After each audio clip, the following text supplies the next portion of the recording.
नमस्कार दोस्तों, मेरा नाम है विमल सिंह। बालाजी स्टडी अड्डा में आपका स्वागत है। टेट के एग्जाम के लिए जैसे कि हम आपको प्रैक्टिस सेट करा रहे हैं, तो इससे पहले हम जो प्रैक्टिस सेट देख रहे थे वो तीसरा प्रैक्टिस सेट देख रहे थे। साइड में आई बटन में लास्ट वाला उसका चौथा पार्ट आपको मिल जाएगा। आज हमारा नया स्टार्ट हो रहा है प्रैक्टिस सेट नंबर 4, जिसका हम पहला पार्ट जो है वो देखेंगे और स्टार्टिंग के प्रश्न 25 प्रश्न जो है वो देखेंगे। चलिए शुरू करते हैं प्रश्न नंबर 1 से। सबसे पहला प्रश्न है, किस सिख गुरु ने विद्रोही राजकुमार खुसरो की सहायता धन और आशीर्वाद से जो है वो की थी? गुरु हरगोविंद, गुरु गोविंद, गुरु अर्जुन देव या फिर गुरु तेग बहादुर? आपको बताना है कौन इनमें से सिख गुरु थे जिन्होंने विद्रोही राजकुमार खुसरो की सहायता धन और आशीर्वाद से जो है वो की थी। तो ऑप्शन एबीसीडी में से कौन सा सही होगा? चलिए आंसर की बात करते हैं। तो आपका गुरु अर्जुन देव आपका जो है वो सही होगा। इन्होंने जहांगीर जो है इनके विरुद्ध विद्रोह हुआ था, उसमें उनका पुत्र था जिसका नाम था खुसरो, उसको अपना आशीर्वाद दिया था और जहांगीर ने जो गुरु अर्जुन देव थे उनकी हत्या करवा दी थी, क्योंकि जो जहांगीर थे वो अपने आत्मसम्मान के विरुद्ध उन्होंने इस आशीर्वाद को समझा था। इसलिए जो है अपने जो विरोधी हैं उनके हृदय में भय उत्पन्न करने के लिए जो गुरु अर्जुन देव हैं उनकी हत्या करवा दी थी। गुरु अर्जुन देव के अलावा बात करें अगर गुरु तेग बहादुर जो है इनकी, तो सिखों के ये 9वें गुरु थे। और गुरु गोविंद सिंह जो हैं ये सिखों के 10वें और अंतिम गुरु थे। इन्होंने खालसा संप्रदाय की स्थापना जो है वो की थी। इस पॉइंट को आप याद रख सकते हैं, जो आपसे बिल्कुल पूछा जो है वो जा सकता है, खालसा संप्रदाय की स्थापना। और ये गुरु गोविंद सिंह जो है मैंने बताया सिखों के 10वें और अंतिम गुरु थे। दूसरा प्रश्न, उत्तर भारत में चांदी का सिक्का टंका जारी करने वाला कौन मध्यकालीन शासक जो है वो था? इल्तुतमिश, रजिया, अलाउद्दीन खिलजी या फिर मोहम्मद तुगलक? उत्तर भारत में चांदी का सिक्का टंका जारी करने वाला इनमें से कौन मध्यकालीन शासक जो है वो था? आंसर की बात करते हैं ऑप्शन एबीसीडी में, तो आपका इल्तुतमिश जो है पहला ही वाला आपका ऑप्शन जो है वो सही हो जाएगा। इल्तुतमिश किससे संबंधित था? दिल्ली सल्तनत से संबंधित था। और पूछा भी जाता है कि जो दिल्ली सल्तनत है उसमें जो सबसे पहला गुलाम वंश आता है उसका वास्तविक संस्थापक जो है वो किसे जाना जाता है? तो इल्तुतमिश को जाना जाता है। और वैसे आप देखेंगे तो कुतुबुद्दीन ऐबक को जाना जाता है। इल्तुतमिश का जो टाइम था गुलाम वंश में वो 1211 से लेकर के 1236 ईस्वी तक जो है वो चला था। इसने दिल्ली सल्तनत की जो राजधानी थी वो लाहौर से दिल्ली भी जो है वो स्थानांतरित की थी। और जो प्रश्न पूछा है वो कि जो इल्तुतमिश था ये पहला ऐसा तुर्क शासक था जिसने भारत में शुद्ध अरबी सिक्के, चांदी का टंका और तांबे का जीतल वो जो है वो चलवाया था। वही यहाँ पर जो है वो पूछा गया है। तीसरा प्रश्न है कि पर्णदत्त को किसने जो है सौराष्ट्र का प्रांतपति बनाया था? चंद्रगुप्त मौर्य, रुद्रदामन, चंद्रगुप्त द्वितीय या फिर स्कंदगुप्त? बताइए इनमें से कौन सा जो है आपका सही होगा। पर्णदत्त को किसने सौराष्ट्र का प्रांतपति जो है वो बनाया था? आंसर की बात करते हैं ऑप्शन एबीसीडी में, तो आपका ऑप्शन स्कंदगुप्त जो है वो सही होगा। जो स्कंदगुप्त का टाइम पीरियड था उसमें सौराष्ट्र जो है प्रांत उसका राज्यपाल था आपका पर्णदत्त। जो स्कंदगुप्त के पदाधिकारी थे उनमें सर्वाधिक जो है ये योग्य था कि पर्णदत्त जो है उसको सौराष्ट्र का प्रांतपति स्कंदगुप्त ने जो है वो बनाया था। चौथा प्रश्न है, आजीवक संप्रदाय के संस्थापक जो है वो कौन थे? आनंद या फिर राहुलो भद्र या फिर मक्खली गोशाल या फिर उपाली? बताइए इनमें से कौन सा सही होगा। जो मक्खली गोशाल जो है लिखा हुआ है इनका नाम मक्खली पुत्र गोशाल करके भी जो है वो लिखा रहता है। आंसर की बात करते हैं इन चार ऑप्शन में से सी वाला ही आपका ऑप्शन सही होगा। ये पहले महावीर जो हैं उनके शिष्य थे, किंतु बाद में महावीर को छोड़कर आजीवक नामक स्वतंत्र संप्रदाय जो है उसकी स्थापना इन्होंने जो है वो की थी। आजीवक संप्रदाय के संस्थापक थे। और जो आजीवक संप्रदाय लगभग 1002 ईस्वी तक जो है वो चला था। इनका जो मत था वो नियतिवादी, भाग्यवादी आप कह सकते हैं था कि संसार की प्रत्येक वस्तु भाग्य द्वारा पूर्व निर्धारित और संचालित होती है। ये इनका जो है वो मानना था। और इनका मानना था कि जो मनुष्य कर्म करता है उसका कोई प्रभाव जो है वो नहीं पड़ता है, तो वो इसमें जो है वो आता है। पांचवा प्रश्न है, सिंधु घाटी सभ्यता का कौन सा स्थान अब पाकिस्तान में है? इस टाइप के स्थिति के संदर्भ में सिंधु घाटी सभ्यता से एक ना एक प्रश्न आपसे अवश्य पूछा जाएगा, तो स्थिति आपके दिमाग में अवश्य होनी चाहिए। कालीबंगा, हड़प्पा, लोथल या फिर आलमगीरपुर, बताइए इनमें से कौन सा जो है वो सही होगा। आंसर की बात करते हैं तो आपका हड़प्पा जो है बिल्कुल सही होगा। हड़प्पा वर्तमान में पाकिस्तान जो है इसके या पाकिस्तान प्रांत के मॉन्ट गोमरी जिला, इसमें जो है वो रावी नदी के किनारे जो है वो स्थित है। नदी भी आपसे जो है वो अलग से पूछी जा सकती है। अगर बात करें हड़प्पा की उत्खनन की, तो 1921 में दयाराम साहनी द्वारा उत्खनन करके प्राचीन सिंधु घाटी सभ्यता का उद्घाटन उद्घाटन जो है वो किया गया था। आलमगीरपुर भी आप याद रख सकते हैं, जो डी वाले ऑप्शन में है। ये आपका हिंडन नदी के किनारे उत्तर प्रदेश के मेरठ जिले में जो है वो स्थित है। इसकी खोज 1958 में यज्ञदत्त शर्मा जो है उन्होंने की थी। अगला प्रश्न देखते हैं, छठा, निम्नलिखित में से किसने 1935 के अधिनियम के बारे में कहा था कि एक कार जिसमें ब्रेक तो है पर इंजन नहीं?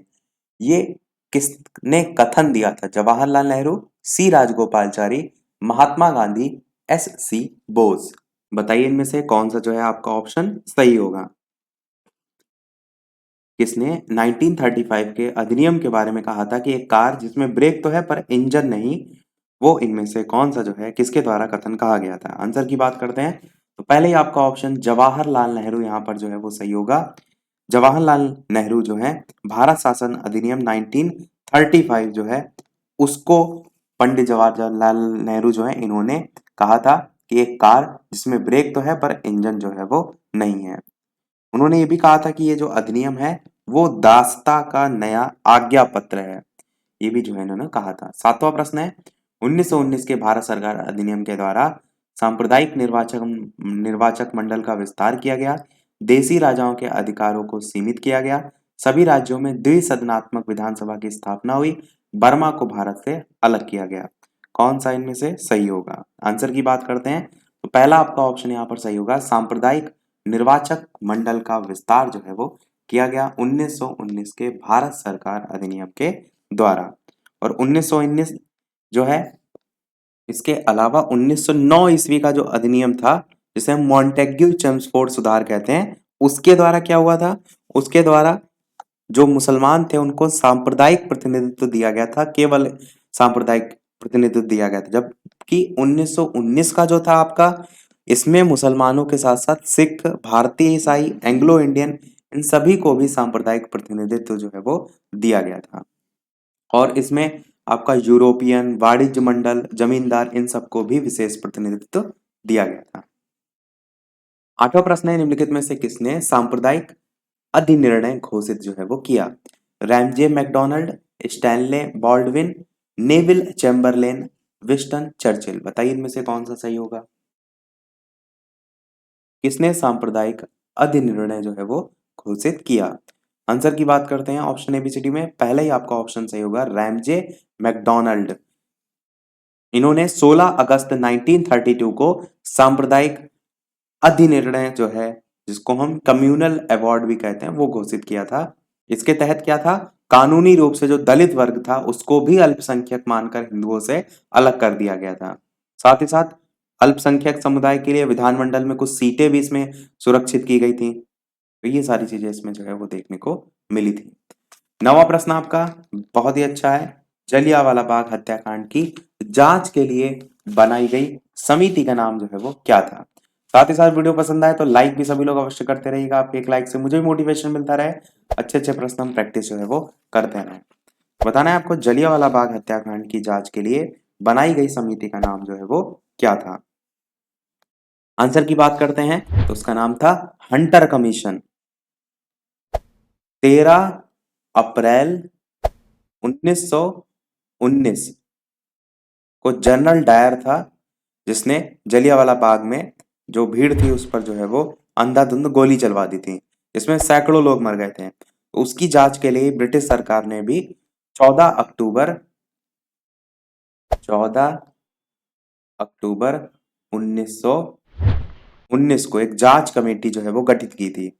इसके अध्यक्ष थे जी.सी. हंटर और अन्य 4 अंग्रेज सदस्य थे और 3 भारतीय सदस्य थे, जिनमें चमन लाल सीतलवाड़, पंडित जगत नारायण और साहबजादा सुल्तान अहमद खां, ये सभी जो है वो मौजूद थे। तो हंटर कमीशन उसी उनके नाम पर ही आप जो है याद रख सकते हैं। इनके अध्यक्ष थे जी.सी.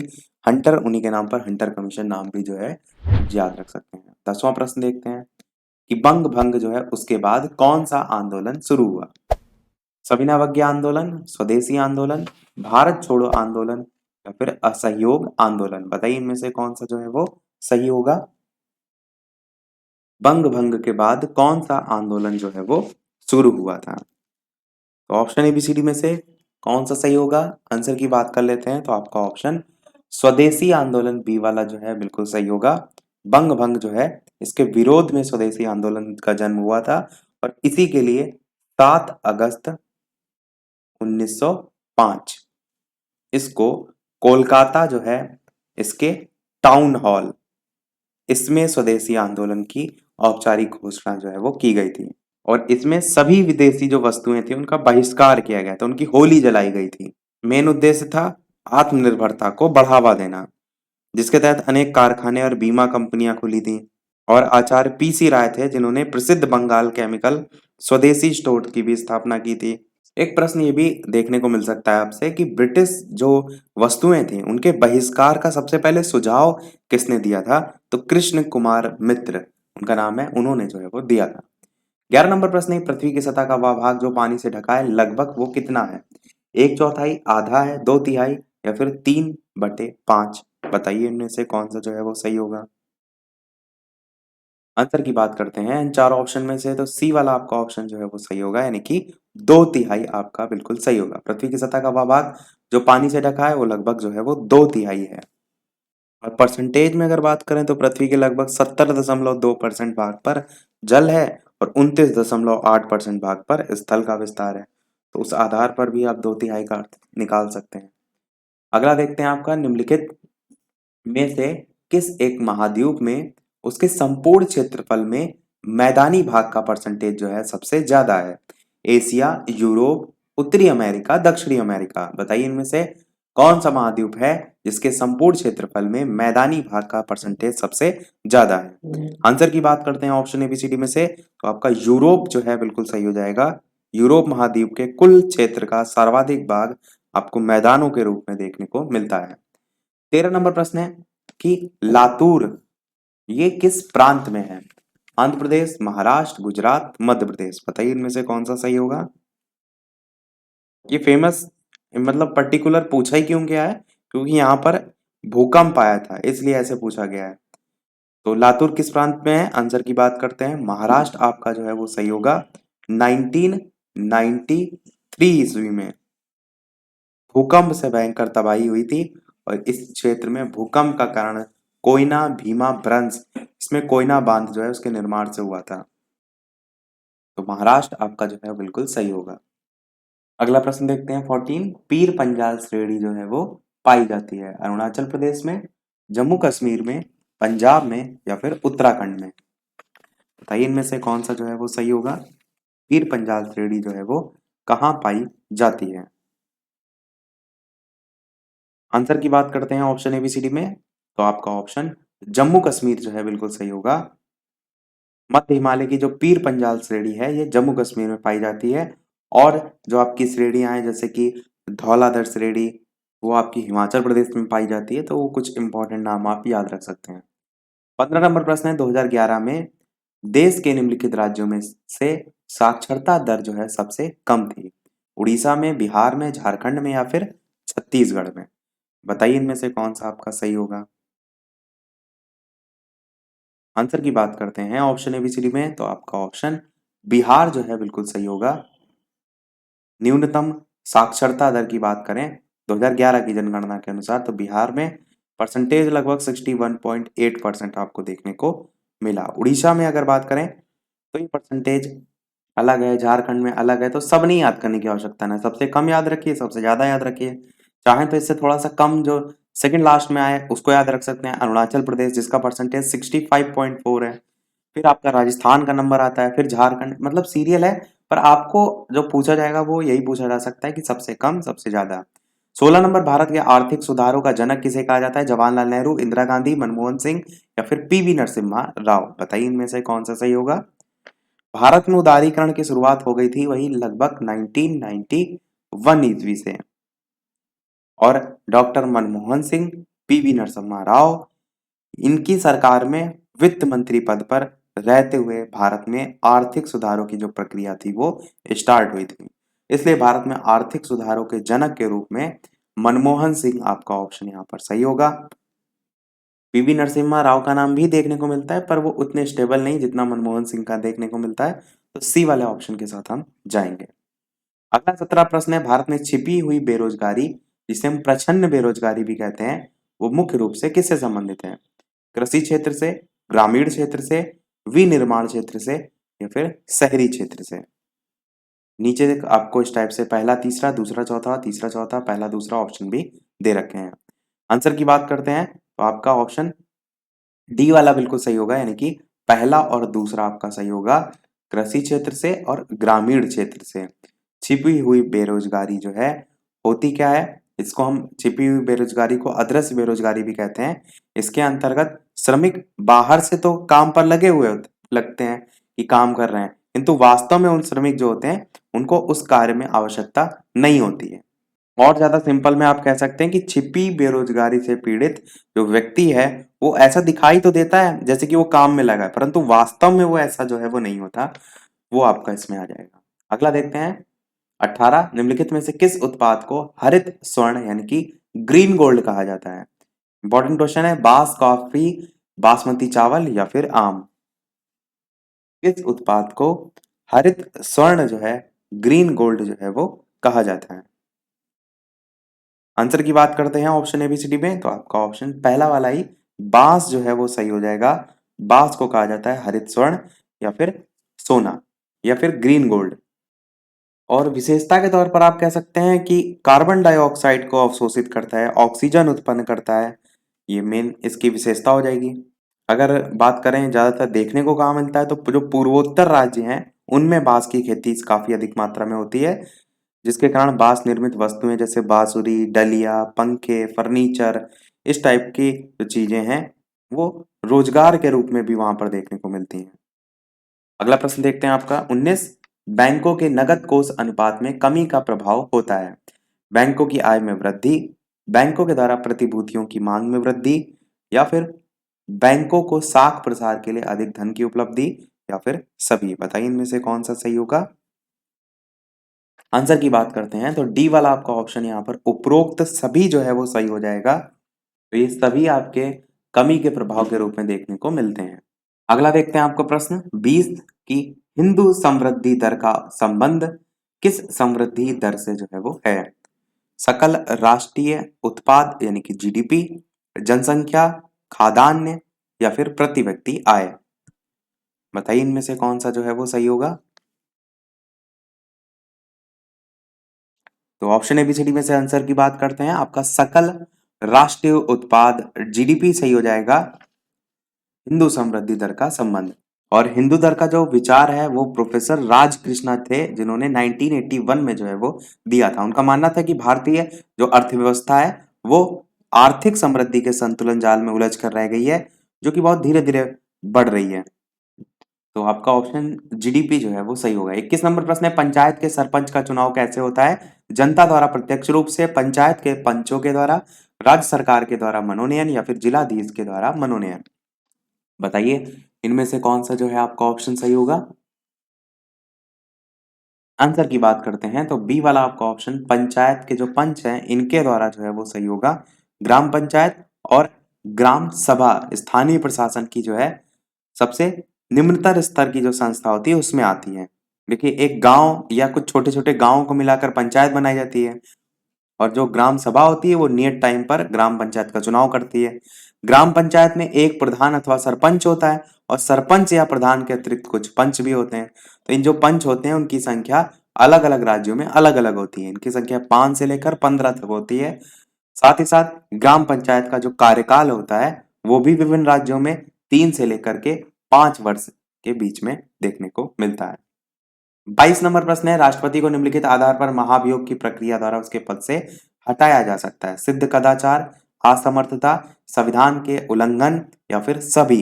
ये प्रश्न मैंने आपको कराया है, यदि आपको याद होगा तो बिल्कुल आपका ऑप्शन एबीसीडी में से यहाँ पर सभी नहीं होगा। क्यों? क्योंकि यहाँ पर महाभियोग को लेकर पूछा गया है। क्योंकि राष्ट्रपति पर महाभियोग चलाने का जो एकमात्र आधार होता है वो होता है संविधान का अतिक्रमण या संविधान का उल्लंघन। तो ये अगर महाभियोग ना लिखा होता, डायरेक्ट लिखा होता कि उसको उसके पद से हटाने के क्या क्या आधार हो सकते हैं, तो एक बार आप उपर्युक्त सभी के साथ जा सकते थे। पर महाभियोग पर जोर दिया गया है, तो महाभियोग चलाने का एकमात्र आधार होता है संविधान का अतिक्रमण।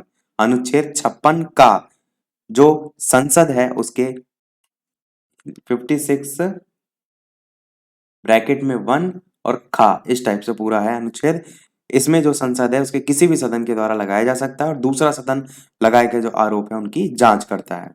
23 नंबर प्रश्न देखते हैं, भारत में प्रजातंत्र इस तथ्य पर आधारित है कि संविधान जो है वो लिखित है, यहाँ मौलिक अधिकार प्रदान किए गए हैं, जनता को सरकारों को चुनने और बदलने का अधिकार प्राप्त है, यहाँ राज्य के नीति निर्देशक तत्व हैं। कौन सा इन चारों ऑप्शन में से सही होगा? आंसर की बात करते हैं ऑप्शन एबीसीडी में, तो सी वाला आपका ऑप्शन सही होगा, यानी कि जनता को सरकारों को चुनने और बदलने का अधिकार जो है वो प्राप्त है। सी वाला आपका ऑप्शन सही होगा। देखते हैं सेकंड लास्ट प्रश्न, क्योंकि स्टार्टिंग मैंने बताया था 25 प्रश्न तक हम देखेंगे और एक प्रश्न लास्ट में हम आपसे भी पूछेंगे। 24 प्रश्न आपका है, निम्नलिखित मौलिक अधिकारों में से कौन सा केवल भारतीय नागरिक जो है उनको ही उपलब्ध है? विधि के समक्ष समानता, अवसर की समानता, धर्म की स्वतंत्रता, शोषण के विरुद्ध अधिकार। तो बताइए इनमें से कौन सा जो है वो सही होगा? कौन सा केवल भारतीय नागरिक जो है उनको ही जो है वो उपलब्ध है? आंसर की बात करते हैं ऑप्शन एबीसीडी में से, तो आपका ऑप्शन अवसर की समानता बिल्कुल जो है वो सही होगा। केवल नागरिकों या भारतीय नागरिक जो है उनको प्राप्त है। चलिए देखते हैं हमारा अगला और इस वीडियो का लास्ट प्रश्न। इसके अलावा वीडियो पसंद आए तो लाइक भी सभी लोग करते रहिएगा। चैनल पर नए हो सब्सक्राइब करके जुड़ जाइएगा। टेलीग्राम चैनल से जो भी ना जुड़े हो लिंक आपको डिस्क्रिप्शन में मिल जाएगी। बालाजी स्टडी अड्डा सर्च करके भी टेलीग्राम से जुड़ सकते हैं। प्रश्न आपका है लास्ट की, भारत के संविधान की प्रस्तावना में कितने प्रकार के न्याय, स्वतंत्रता, समानता और भ्रातृत्व का उसी क्रम में उल्लेख किया गया है? 3-5-2-1, 1-3-5-2, 2-5-3-1, 5-2-1-3 इस टाइप से दे रखा है। किसका क्रम? न्याय, स्वतंत्रता, समानता और भ्रातृत्व। तो आप भारत का संविधान की जो उद्देशिका है उसको पढ़ेंगे, उसी का सीरियल यहाँ पर पूछा गया है। आंसर की बात करते हैं तो आपका ए वाला ऑप्शन सही होगा। तीसरा, पांचवा, दूसरा, पहला, ये आपका क्रम होगा। क्रम का कहने का मतलब ये नहीं है कि इनका सीरियल पूछा गया था, इनका कहने का मतलब ये है कि कितने न्याय जो है वो कितने प्रकार के न्याय की बात की गई है। 3 प्रकार के, 1 प्रकार के, 2 प्रकार के या 5 प्रकार के। तो टोटल 3 प्रकार के न्याय की बात की गई है, एक सामाजिक, एक आर्थिक और एक राजनीतिक। इसी प्रकार स्वतंत्रता, कितने प्रकार की स्वतंत्रता की बात की गई है? तो 5 प्रकार की स्वतंत्रता की बात की गई है। विचार, अभिव्यक्ति, धर्म, विश्वास और उपासना। सेम चीज समानता जो है इसके कितने प्रकार? तो 2 प्रकार, एक प्रतिष्ठा और एक अवसर। और भ्रातृत्व एक, जिसमें बंधुत्व की बात की गई है। तो ये इसलिए आपका ए वाला ऑप्शन यहाँ पर सही है।